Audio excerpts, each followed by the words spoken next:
नमस्कार, मी आनंदराव शेषराव शिंगारे. भाग्यशेष वार्ता डिजिटल मीडियामध्ये आपलं सहर्ष स्वागत करत आहे. आज रोजी आपल्यासोबत आहेत पाटबंधारे जलसंपदा विभाग महाराष्ट्र राज्य या खात्यामध्ये 14 संवर्ग या कर्मचाऱ्यांचा एकच संवर्ग स्थापत्य अभियांत्रिकी सहाय्यक असा निर्णय 1 जानेवारी 1989 रोजी घेण्यात आले होता. पण त्या विरोधात त्या कर्मचाऱ्यांचं असं म्हणणं आहे की या खात्यामध्ये 14 संवर्ग अगोदर होते. 1 जानेवारी 1989 रोजी शासनाने निर्णय घेऊन यांचा एकच संवर्ग केलेला आहे. त्याचे नाव स्थापत्य अभियांत्रिकी सहाय्यक आहे.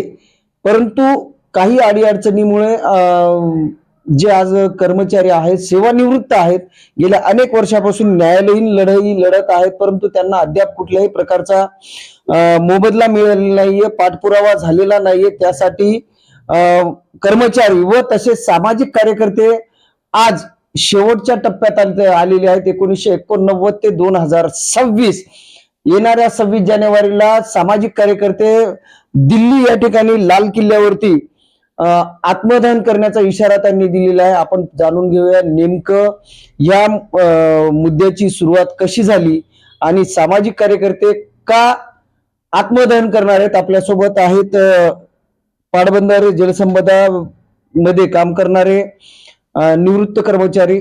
सर, आपण अधिकची माहिती काय द्याल? मी बाळासाहेब पाथरकर. 14 संवर्गामध्ये मी शासकीय सेवेत कार्यरत होतो व 14 संवर्गामध्येच मी रिटायर्ड झालो.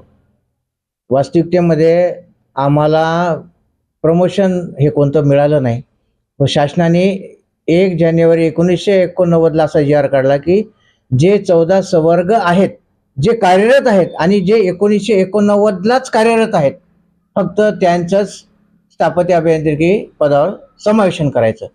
परंतु ही जी ज्येष्ठता यादी असती ती दक्षता पथक या कार्यालयाने आमची ठेवलीच नाही आणि जे आमच्यापेक्षा ज्युनियर आहेत व ज्यांचं काही चिळीमिळी दिली आणि त्या लोकांना ह्यांनी प्रमोशन दिले, समावेशन केलं आणि आम्हाला तसंच ठेवलं.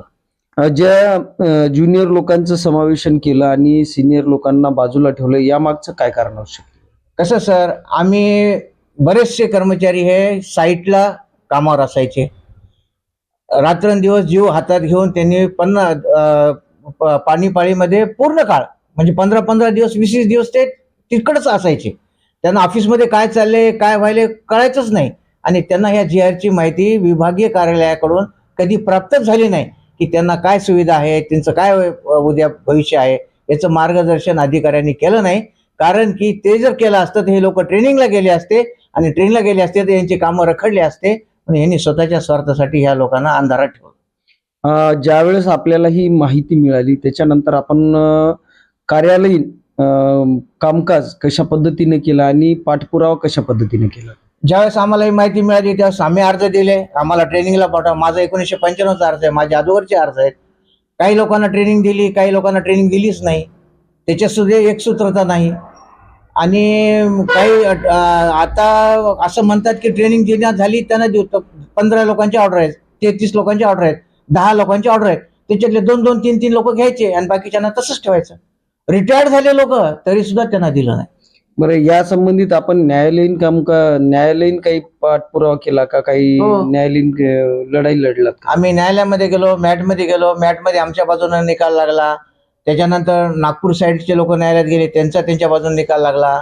आणि सगळ्यात महत्वाची एक गोष्ट सांगतो की हा जो कॅडर आहे B&C, झेडपी आणि इरिगेशन डिपार्टमेंट, फक्त मराठवाड्यामध्ये हे झालं नाही, बाकीकडे सगळीकडे झालं. जिल्हा परिषदच्या प्रत्येक कर्मचाऱ्याला दिलं गेलं. मराठवाड्यामध्ये न होण्याच्या मागचं कारण काय, आपण काय सांगू शकाल? आता हे अधिकाऱ्यांच्याच पॉलिसी सगळ्या, त्यांच्या अधिकाऱ्यांमुळे तुम्हाला मिळाला नाही न्याय आणि न्याय मिळण्यासाठी आपण आतापर्यंत काय काय लढाया लढल्यात आणि पुढे काय उपाययोजना आहेत?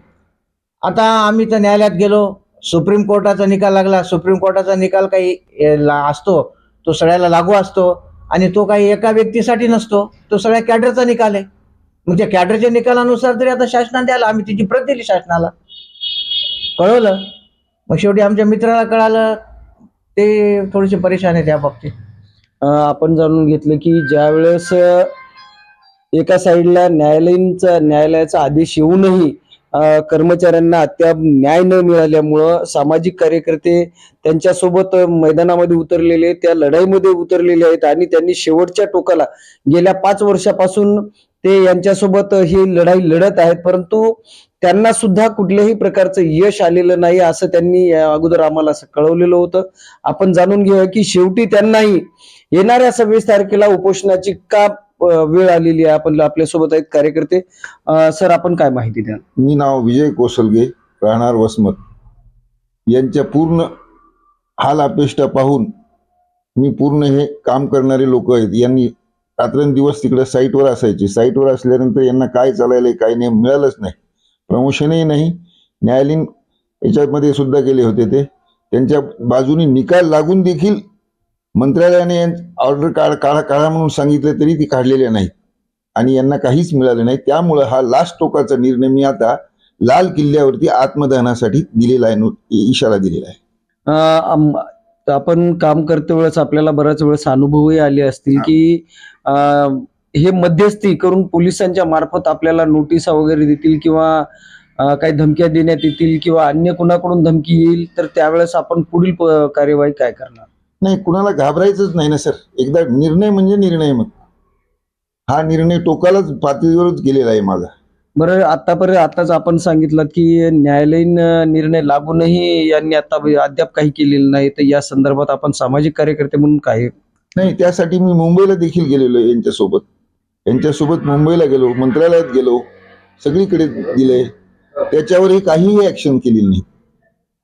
आपण पाहिलं की सामाजिक कार्यकर्ते असूनही त्यांनीही खंत व्यक्त केलेली आहे की सर्वोच्च न्यायालयाचा आदेश असूनही अद्याप कुठल्याही प्रकारची कार्यवाही नाही झालेली आहे आणि खंतनीय बाब आहे की सामाजिक कार्यकर्त्यांना जर ही वेळ येत असेल तर या पाटबंधारे विभागातील काम करणाऱ्या कर्मचाऱ्यांचं काय, असा प्रश्न निर्माण झालेला आहे. आपल्या सर्वांना मी भाग्यशेष वार्ता डिजिटल मीडियाच्या माध्यमातून विनंती करतोय की आपण आपलं मत आमच्या साईडला जाऊन मेसेज करून कमेंट करून कळवू शकता. मी कॅमेरामन माधव चव्हाणसह आनंद शिंगारे. लाईक करा, शेअर करा, सबस्क्राईब करायला विसरू नका. जय हिंद, जय महाराष्ट्र.